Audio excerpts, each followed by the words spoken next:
জমিদার, কেবল ঘুম থেকে উঠে বিরাজ করতেছিস? তোর এই বিরাজ করা নিয়ে একটা প্রশ্ন জাগলো। কি প্রশ্ন থাকলো ক? বলতো, একটা বিরাজ কতদিন ব্যবহার করা উচিত? ও ব্রাশ ব্যবহারের কথা করছো, তাহলে এটা এখন তুই কোন দেশত আছিস এটার উপর নির্ভর করবি। এখন যদি তুই চায়না থাকিস, চীন দেশ, তাহলে মনে কর তাহলে 25 দিন। আবার যদি ইংল্যান্ডত থাকিস তাহলে মনে কর 30 দিন। আবার যদি আমাদের যে পার্শ্ববর্তী দেশ ইন্ডিয়ার যদি থাকি তাহলে মনে কর 2 মাস।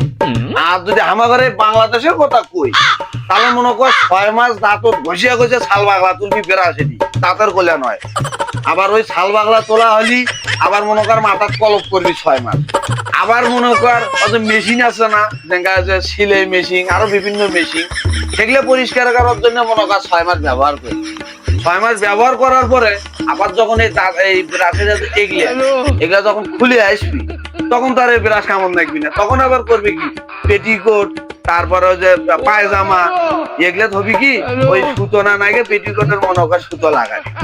আমার এই ব্রাশের কোনো অবসরের কোনো টাইম নাই। আমার ঘরে দেশের যেটা মন্ত্রী মিনিস্টার দেখলে আসো, আমার অবসরের কোনো মনে কর ঠিক ঠিকানা নাই। আমার এই বাংলাদেশের ব্রাশেরও অবসরের কোনো ঠিক ঠিকানা নাই। তুমি একবারে রচনা লিখে ফেলে একবারে, এত বড় ইতিহাস, এটা কি হলো?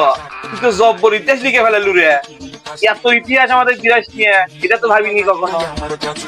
ফাঁকা মাটিতেই কাছে দিয়ে ফাঁকা মাটিতেই কাছে দিয়ে কোন করিয়া যাইবে